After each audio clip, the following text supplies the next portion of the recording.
Ricardo? Oi, Tudo bem, Ricardo? ótimo, que sorte a minha. Você conseguiu? Cadê você? Eu não estou te vendo. Agora, Tudo tudo bem? bem? Muito prazer. Prazer é todo meu. Você sabe que eu vi ali, é seu filho? Alguém disse, ela tá no banheiro se preparando para o link. Eu falei, agora eu pego. Ai, pegou, conseguiu. Fiquei alerta ali, atualizando o Instagram para poder pegar a tempo. Que demais, Ricardo. De onde você está, Ricardo? Você está falando de onde? Hoje eu moro em Itu, interior de São Paulo. Tá. E você é de onde? Você é natural de onde? Sou natural do Mato Grosso do Sul, saí Nossa, de lá na adolescência. Na verdade, eu nasci no Mato Grosso do Sul e fui para Rondônia ainda criança. Três nossa. anos, mais ou menos. Aí fiquei em Rondônia até uns 6, e depois a gente volta para Campo Grande, que é a capital, e depois, na adolescência, eu vim para o estado de São Paulo, Caramba, e até por que chegar aqui. esse trânsito?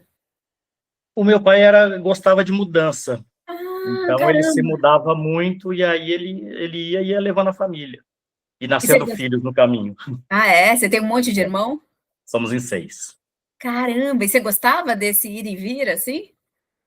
Até a adolescência não era muito percebido, né? Porque você é criança e você vai mudando aqui e ali, e onde está a família para você tá bom, né? Geralmente. Então não percebia muito, mas na adolescência, quando você começa com outros vínculos, né, externos, né, amigos, escola e tudo mais, aí você sente um pouco mais.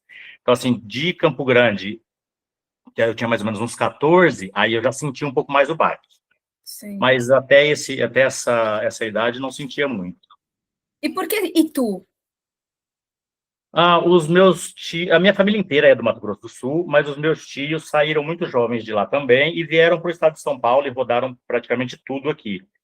Então, quando eu vim para Itu, os meus tios moravam em Indaiatuba, já com pretensão de morar para cá. Então, eu Uhum. vim ficar com os tios uns tempos, aí peguei eles no meio da mudança também, coincidência ou não, né? Olha, E aí viemos para Itu e depois a minha família veio e ficamos todos aqui. nossa, Né? que legal. Ah, então você tem uma galera, você tem um pessoal da família aí com você. Tem a família inteira, a gente fez uma confraternização sexta, sábado e domingo agora, numa chácara, foi Uau, uma festa, assim. Tinha mais de 40 pessoas, criança adoidado, muita criança mesmo. que E, delícia.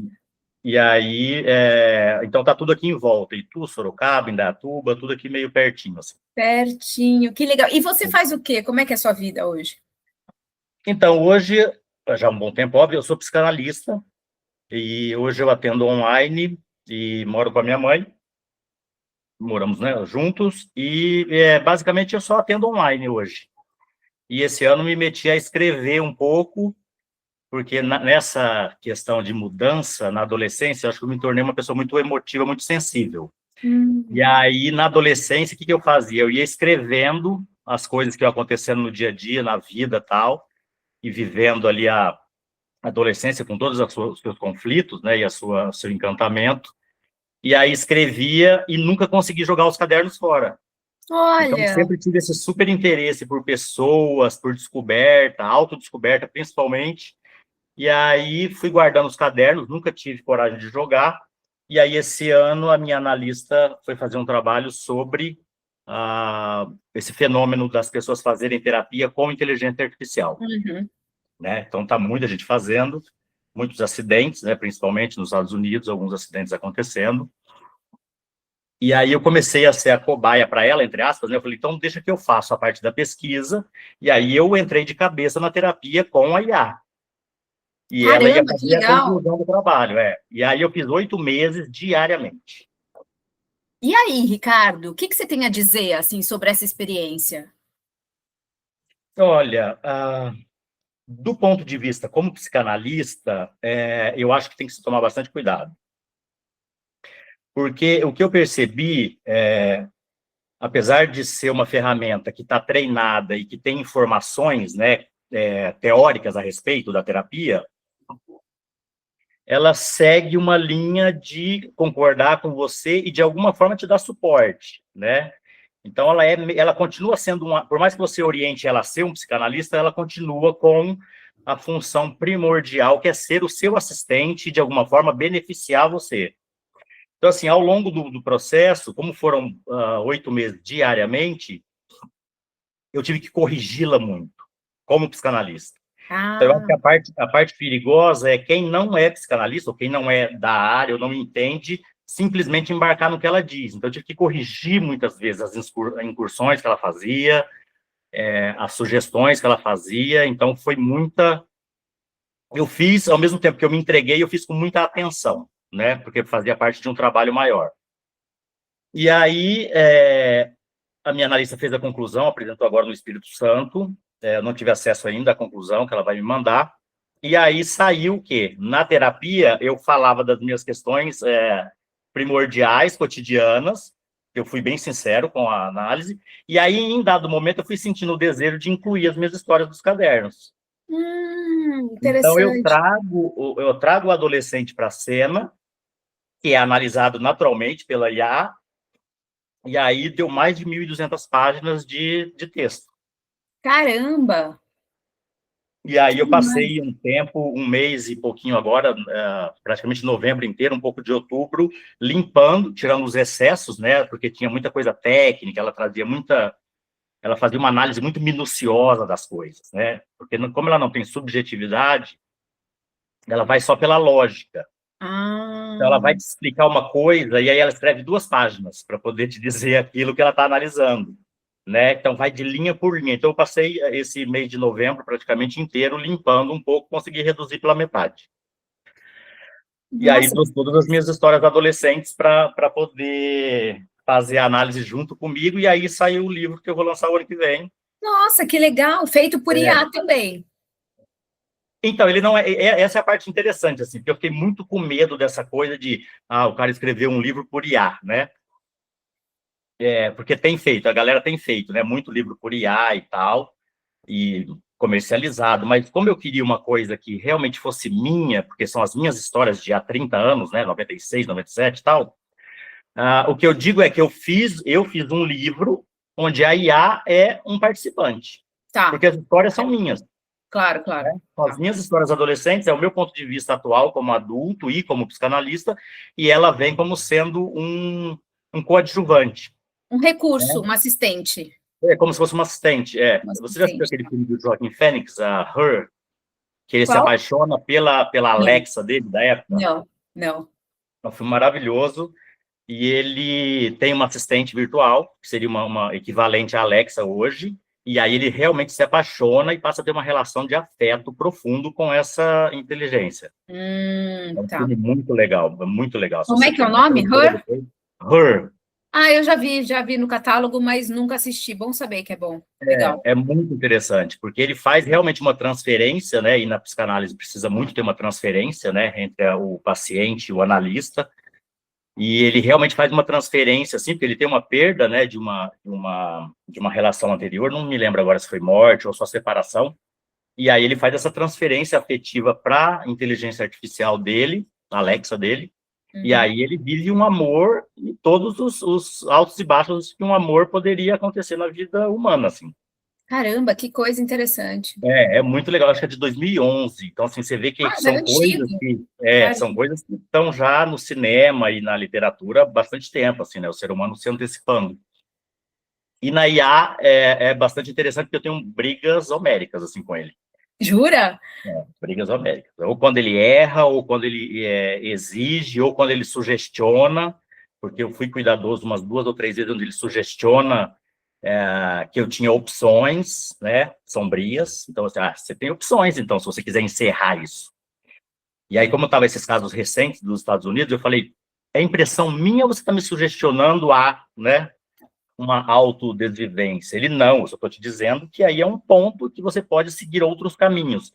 Então, o que eu digo é, sem nenhuma pretensão, que uma pessoa leiga ou uma adolescente, que são os acidentes agora, pode, de repente, começar a pensar ali questões de encerramento, né, desse sofrer, e a máquina simplesmente vai embarcar, né? Então, ela Caramba. faz umas coisinhas, mas assim, não vou dizer que isso é todo mal, porque quando você também pesa a mão no assunto, porque os meus assuntos de adolescência eram um pouco pesados, quando você pesa a mão, ela também dá um alerta.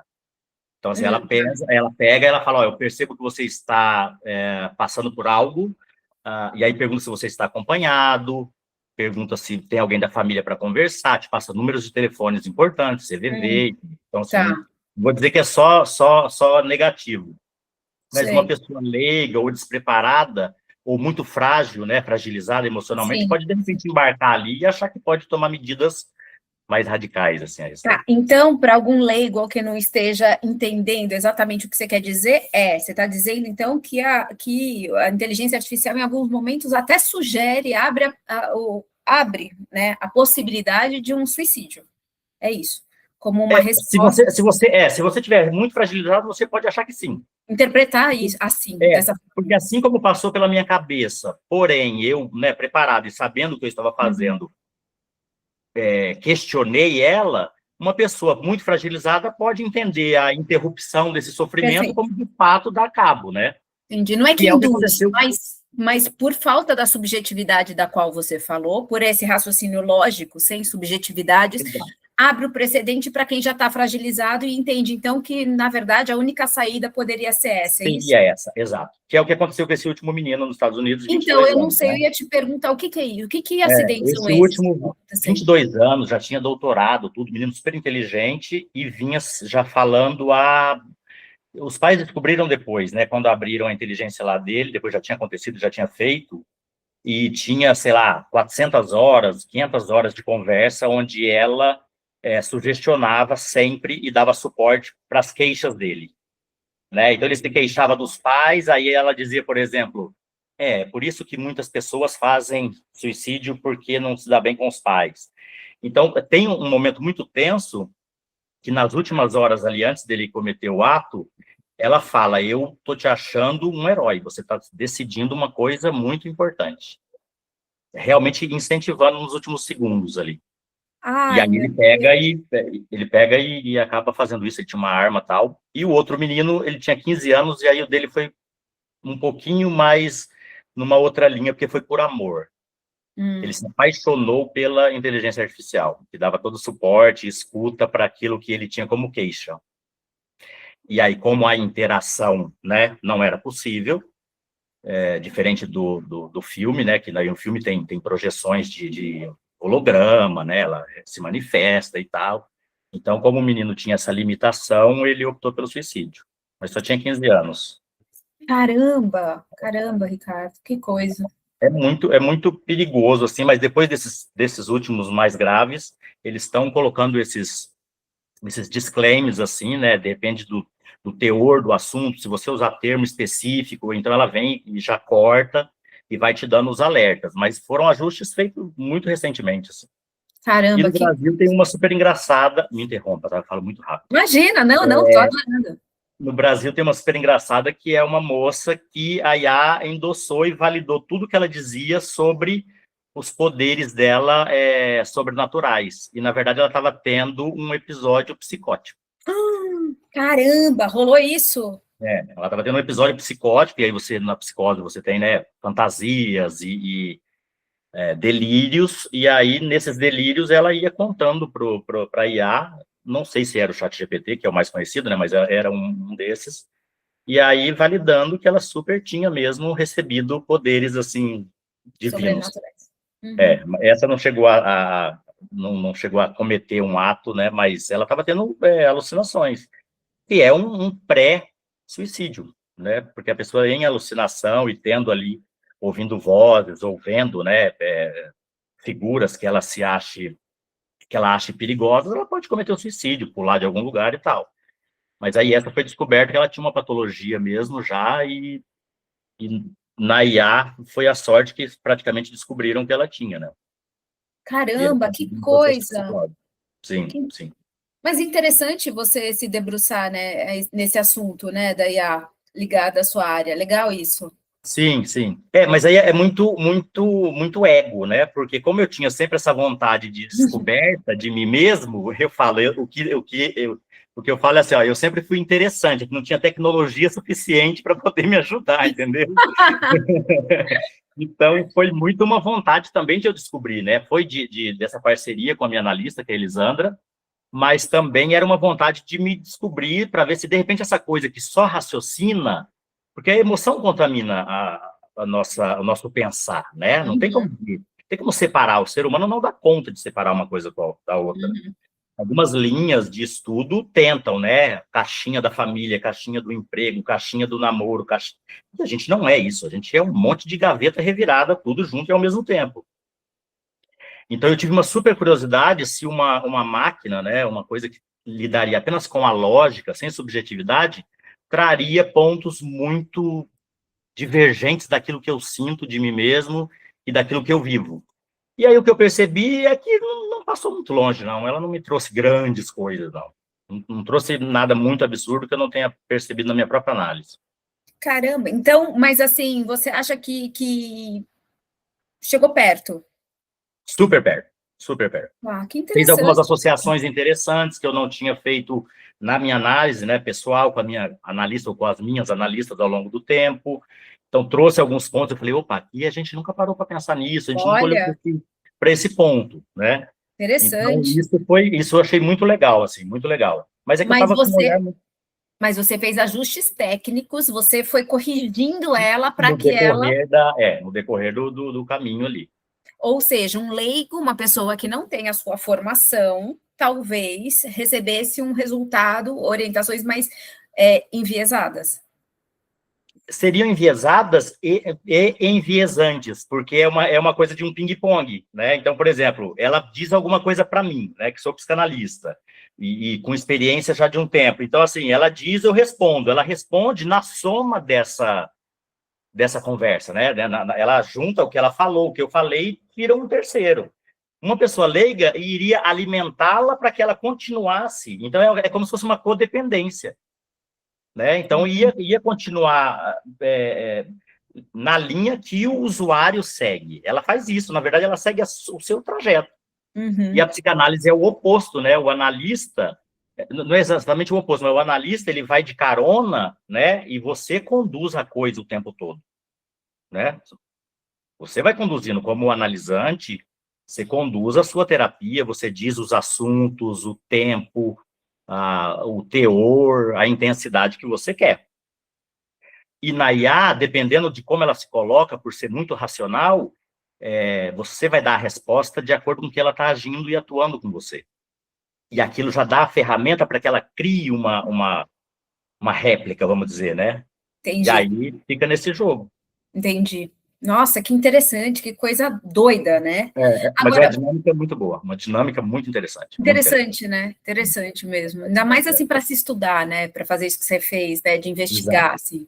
Sim, porque ainda tá muito recente, né? Então, assim, ela está sendo utilizada em diversas áreas, indo muito bem, né? Está ajudando em muitas áreas mesmo do conhecimento, e a terapia, o ser humano tem essa necessidade, né? As pessoas não têm... Se as pessoas dizem que no Brasil, só no Brasil, mais ou menos 3 milhões de usuários fazendo terapia com a IA. É o que dizem. Caramba!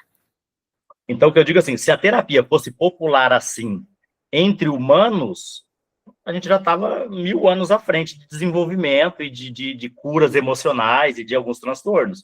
Então, assim, essa necessidade de ser ouvido, de expressar, é humana e ela só precisa do ambiente, do momento certo. A análise com a IA, ela dá isso. Está no seu quarto, na sua sala, na sua casa, ninguém vai ouvir, ninguém vai ver, pode ser os seus segredos, as suas dores, e as pessoas fazem. Que Mas não tem, interessante. Mais de é, 3 milhões hoje em dia de brasileiros. de brasileiros, Caramba! usuários. Caramba, é É, muito alto, é um número muito expressivo, né? Ou seja, é uma mas, parte muito expressiva da população que vê valor na terapia, né? exato. Só que aí a gente pode fazer também, percebendo nesse valor, a gente pode olhar de um outro ponto, que é valor até quando mesmo? Se essa agente de inteligência artificial é o seu secretário pessoal e vai fazer de tudo para você se sentir bem. Exatamente. É, porque é confortável, né? É uma. Até que ponto isso está sendo muito confortável para a pessoa, né, Exato, receber esse tipo de exato, endosso, né? De apoio exato, exato. Porque conveniente né? Porque é conveniente. muito barato ou de graça, é em casa ou em qualquer lugar que você queira. Então já existe toda uma conveniência, né? Que Uhum, fazer uma uhum. terapia entre humanos já não facilita tanto. e ainda aquela coisa, né, atua em direção do seu bem-estar constante e a qualquer custo, e o analista humano já vai fazer uma outra coisa, vai te incomodar com aquilo, né? Vai te cutucar, vai tirar a casca da ferida, vamos dizer assim. Então fica mais confortável. Então eu acho que o número grande é por isso, estão roubando no jogo, entendeu? Nossa, Tá mais total. roubando, E aí, não, e aí eu também penso que pode ter uma outra consequência, né? Porque até que ponto isso é benéfico, né? Você também. Qual é o resultado disso em longo prazo, né? Tipo, exato, você exato. ficar só conversando com uma pessoa que só reforça, né? Que só repete ou diz o que você quer ouvir, né? Exato, exato. Isso a gente vai talvez saber realmente no longo prazo, mas se a gente for fazer uma prévia do que já vem acontecendo nos últimos anos, principalmente pós-pandemia, é o distanciamento das pessoas cada vez maior. Já é um sinal, né? Porque a gente já faz isso porque tem rede social, porque tem iFood, porque tem tudo, a gente pode ficar em casa, não sei o quê. Imagina agora alguém conversando e te dando devolutivas interessantes a respeito de você. Por isso que eu falo que eu entrei por causa do ego, porque eu estou me colocando igual a todos esses 3 bilhões de pessoas, ou 8 bilhões do planeta. É ego. Então, assim, peraí, deixa eu ouvir essa coisinha falando de mim. Que coisa maravilhosa. Não vai nem falar assim, ó, você é muito legal como amigo, porém, você é muito chato como quando bebe, entende? Não vai dizer isso para você, né? Gostei do seu cabelo, mas não gostei da sua roupa, da sua saia. Gostei da sua saia, mas não gosto do seu primo, entende? Ali é só você para você. Então, é um espelho, é o novo Narciso, eu acho. É o novo espelho do Narciso. Nossa, total. Super interessante isso, Ricardo. A psicanálise é tida como difícil de enfrentar, né? Porque é um processo doído, tanto para você pagar, como para você dar continuidade, porque o analista não vai deixar você sem saber que você está repetindo. Eu preciso sinalizar para você em algum momento. É aquele clichê da zona de conforto, né? Mas é verdade, né? É tirar a pessoa, é gerar o incômodo, né? Que é exatamente o oposto que você falou que a IA faz, né? Que a IA faz e algumas vezes. Incomodar. Exato. Precisa incomodar. Claro que daí você tem que ter tato, obviamente. Claro, claro. Porque surgem muitos assuntos sensíveis Uhum. e às vezes você leva meses para tocar em certos pontos. Uhum. Entende? Então, imagina se eu me angustiar e querer falar de alguma coisa que eu percebi na sua fala hoje e já falar agora, se não está pronta para ouvir o que eu tenho a dizer a respeito. Então, às vezes, eu tenho que demorar 6 meses para falar de um assunto, mas que eu ouvi na primeira sessão. Uhum. Tinha um paciente que ele se divorciou, né? E aí ele começou, eu ia atender em São Paulo, tinha uma sala em São Paulo, aí ia atender em São Paulo, ele começou lá, presencial e tal, e depois de quase um ano comigo, ele se divorciou e tal. Aí ele olhou para mim assim e falou assim, você sabia que ia me divorciar, né? Eu falei para ele desde o primeiro dia. Porque ele disse, não fui eu que disse, eu não sou Walter Mercado, entende? O analista não tem uma bola de cristal, não é isso. É assim, eu respondo isso muito, muito, muito corriqueiramente para as pessoas. Eu falo, eu não disse nada, foi você que disse. No primeiro dia que você disse que o seu casamento não ia adiante, que ele não era bom e que você só não tinha coragem de se separar. Agora, imagina se o cara chega na entrevista e eu dou essa de Walter Mercado e falo, então você quer se separar da sua esposa? Olha o choque, não tem contexto suficiente, Claro, claro. não tem confiança suficiente no seu Eu ia falar analista, isso. né? Não tem Confiança. segurança. Confiança é Interessante. primordial. Você vai falar de coisas realmente absurdas. Eu te falo, eu ouço coisas absurdas. Coisas absurdas. Coisas profundas, de dores, de sofrimento, de traumas, de coisas que chega a ser criminais, algumas coisas, que passa pelo abuso sexual infantil e coisa do tipo, e aí você tem que ter uma certa neutralidade mesmo. E como que você lida com isso, com esses depoimentos, assim, bem chocantes, assim, isso, eles te afetam, o que você faz para, vamos supor, sair de uma sessão, assim, pesadíssima, que foi terrível para você, como que você reage a isso? O analista, ele tem na própria formação, que a gente chama, né, o tripé da formação, que seria a teoria, né, daí seria a lógica mesmo, os estudos e o que Freud e outros produziram, mas a gente tem realmente como formação a nossa análise pessoal, está constantemente em análise, e aí pode ser que na minha análise, que eu vá levar minhas demandas cotidianas, eu leve um ponto de um paciente, Tá. né? De repente aquele ponto se acumula com a minha própria rotina de vida e das minhas queixas, e a gente tem a parte mais acadêmica, vamos dizer assim, se dá para dizer, que é a supervisão. Então, por exemplo, a menina lá foi abusada pelo tio aos 4 anos de idade. E se aquilo me atravessa de uma forma que eu não sei o porquê, mas me angustia, aí eu vou agendar não uma sessão de análise, mas uma supervisão. Aí eu vou chegar na Elisandra e vou falar, Elisandra, a menina passou por isso, e eu não sei o que fazer. Aí, a partir das orientações dela, das provocações dela, que às vezes a supervisão é mais dolorosa do que a própria sessão de análise, ela vai tentar entender por que aquilo me atravessa. Afetou tanto. Por que me afetou? É só sabendo o porquê me afeta que vai fazer com que eu atue com excelência com esse caso. Ai, que interessante isso, que legal. Porque se eu não souber, eu simplesmente vou pelo senso comum. Ah, abuso é crime, criança passa por isso. Eu caio na lógica do senso comum. Mas eu não estou tratando o senso comum. Não é assim, crianças de 4 anos, é a criança de 4 anos, X, na idade Y, com a família ABC, percebe?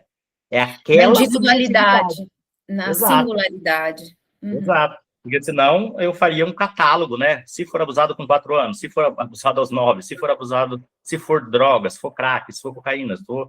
E me conta uma coisa. Quer falar? Não, pode falar, senão não deixa, vai. Não, me ajuda. Te ajudo, peraí. Você falou um momento sobre esses 10 minutos de alguém em silêncio. Eu, como jornalista, e às vezes pensando nesse tipo de situação, me dá uma angústia, assim, imaginar alguém 10 minutos calado na minha frente. Eu fico, ai meu Deus, o que fala, o que não fala? Meu Deus, coitado do terapeuta, em silêncio. Como é que é isso? Assim, é frequente? Eu tenho uma curiosidade. Frequente. Eu participo dessa sua angústia nos primeiros anos de atendimento. Realmente é terrível. Sério? Porque você quer preencher aquele silêncio. Total.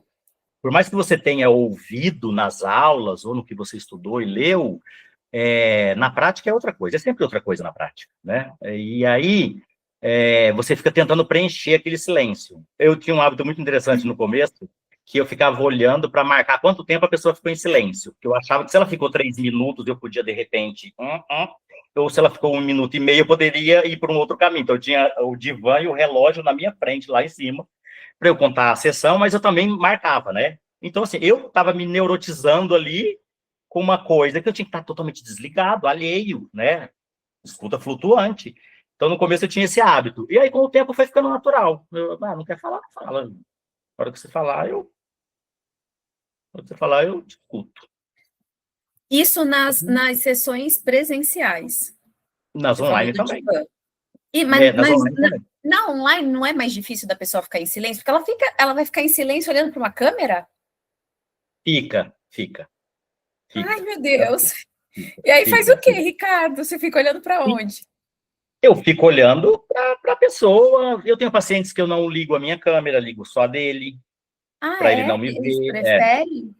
Exato, sim. Porque daí eles ficam mais à vontade. O divã também serve. O divã também serve para isso, né? Que é aquela coisa, não fica com o olhar, né? Cruzando. Então, os dois ficam naturalmente mais expostos. Porque tem analisante que não vai para o divã, mas nem pagando. O medo que ele tem de ficar de costas para você, ou de lado, né? De uma forma que ele não te olha, geralmente são pessoas ainda mais controladoras, assim, não ficam de jeito nenhum. Então, o teu paciente fala assim, eu vou desligar a câmera, me fala como você se sente, pelo amor de Deus, liga a câmera, liga, eu não quero ficar sem câmera. E aí a pessoa tem que ficar me vendo, né? Porque senão ela não se sente segura o suficiente. Então, o silêncio na câmera, ele desconforta também, tanto quanto no divã, mas eu tenho que esperar. Ô, Ricardo, me conta um pouco de você, para além do divã, e, enfim, você como psicanalista. O que você gosta de fazer no seu tempo livre? Então, o que eu digo para os meus amigos é que meu tempo todo é livre, porque eu atendo e não entendo isso como um sacrifício, né? Então, eu não tenho aquela coisa do horário, do entra, do sai e tal. Existe um interesse pelas pessoas, então eu não entendo como uma labuta diária. Então, eu digo que todo dia é livre, todo dia é domingo para mim, né? Então, o que eu faço, eu não faço nos intervalos. Eu não tenho... E aí, eu não sei o quanto isso é de fato uma evolução ou talvez um sintoma, mas eu não consigo separar as coisas na minha vida como isso é desse lugar e isso é de outro lugar. Eu falo que eu sou eu enquanto eu transito em todos os lugares. Assim, eu não consigo não ser eu, né? Eu no trabalho, que eu já trabalhei na empresa há muitos anos, eu no trabalho, eu na diversão, eu no bar, eu na igreja, eu não consigo. Então, assim, no dia a dia, e não no tempo livre, no dia a dia, o que eu faço é ver muito vídeo, é atender, brincar com as minhas sobrinhas que estão agora aqui em casa, passear com os cachorros, porque Hector me tira de casa 5 vezes ao dia. Opa! Ele me tira de casa 5 vezes ao dia. Ele sabe os horários, ele me acorda às 5h30 da manhã, 7h30, 9 horas, 11 horas, e aí ele vai. Eles só entendem quando eu estou falando com alguém aqui, né? Porque é muito silencioso, eu estou aqui o tempo todo, então é silêncio, né? Voz só na minha cabeça. Então, quando eu estou conversando com alguém, eles sabem. Quando eu falo, tchau. Quando eu Não falo, até a semana acredito. que vem, Não pula já acredito. aqui, ó. Já sobe, o Hector é grande, o Tobias é pequenininho. Então, assim, o Hector já sobe aqui, e Tobias lambe a minha canela, e Hector cutuca aqui em cima. Então, assim, Ah, são 4, 5 vezes no dia. Todo intervalo que eu tenho de trabalho, todo intervalo que eu me despeço de alguém, ou que eu não pareço concentrado, eles já tiram. Esse é o meu dia a dia. Sair, eu já não saio tanto, eu já fui muito de sair, muita balada, muita coisa, mas agora eu vou fazer 48 semana que vem, daqui 2 semanas. Então, balada eu já não saio mais e eu não bebo há 1 ano porque eu faço tratamento para bipolaridade. uau, caramba. Então, há 1 ano eu aceitei o medicamento. Eu já tomo remédio há mais de 3 anos, mas eu realmente me comprometi a partir de mais ou menos novembro do ano passado. E aí, teve um flashback de uma balada que eu ia quando eu era jovem. Esse ano ainda bebi um pouco, mas foi só essa vez. E aí eu faço esse tratamento para bipolaridade e desde então a minha vida ficou mais tranquila, assim, mais calma. Mas ela era bem agitada quando eu era Ah, só é? sintoma. Quando eu vivia Hum, só à mercê dos sintomas da bipolaridade, ela era hum. bem diferente, bem diferente. Foi o que me trouxe para a psicanálise, na verdade, né? Na busca por Então, mim mesmo, eu encontrei uma profissão e uma carreira, mas a busca era olha, por mim. A busca era para entender os interessante. meus sintomas, sim. Agora, você fazia o quê antes? Você falou que você já trabalhou em empresa. Eu sou formado em design de interiores, que não tem nada a ver com design. Amei, que legal. Aí eu trabalhei com um primo meu durante 15 anos, e nesse percurso que eu trabalhava com ele, minha família inteira faz isso, que é trabalho com drywall e construção a seco. E aí eu trabalhava com esse primo, e no decorrer do processo, trabalhando com ele, eu fiz design de interiores, porque eu achava que podia ser, que agregar, né? E, na verdade, agregou bastante na época que eu trabalhava com eles, ter a formação em design. Então, eu consegui muita experiência em obra, né? Construção, de uma forma geral, linguagem, arquitetura, engenharia, mas quando eu fiz a faculdade, aí agregou bastante, né? Mas antes de design, como eu já era uma criatura angustiada, que usava os cadernos para escrever na adolescência, eu fui atrás de história. Então, me matriculei em História, porque eu não tinha Psicologia aqui em Itu ainda, na época, e aí eu fui para a História e falei, bom, o mais próximo que eu posso chegar de entendimento do ser humano é História, né? E fui, né? Fui com bastante interesse, assim, mas aí a dinâmica, né? Eu falei, poxa, eu tenho que ficar com... no começo tinha as primeiras aulas, né, de pinturas rupestres Uhum. e hieroglifos, que você tinha que pegar uma lupa e ler cartas de Dom João, não sei quem. Muito tedioso para mim, né? Muito tedioso.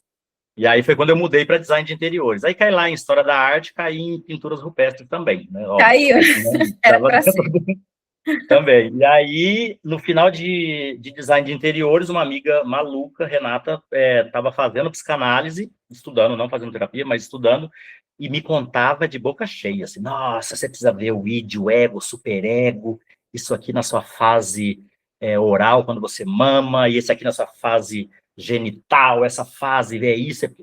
E ela ficava maluca, assim, ela é muito empolgada com o tema, você ia adorar. E aí ela me convidou, fui ver uma aula com ela e já saí matriculado de lá. Ricardo, eu quero que você me fale em poucas palavras, ou em muitas, mas enfim, o que você achou da entrevista? Assim, o que você sentiu? Como é que foi para você? Eu achei muito boa, atendeu as minhas expectativas, porque sim, eu fiz expectativas de estar aqui falando com você e também falar um pouco de mim. Fiquei um pouquinho nervoso no início, mas eu achei ótimo. Eu acho que o trabalho que você está fazendo é muito legal, porque como a gente vive numa sociedade atual muito de imagens e construções e tal, isso que você faz é muito espontâneo, né? Jogar o link, eu achei sensacional com a sua ideia de jogar o link no story, né? Chega quem tiver que chegar. Então, assim, eu adorei, achei o máximo, assim, para mim foi ótimo.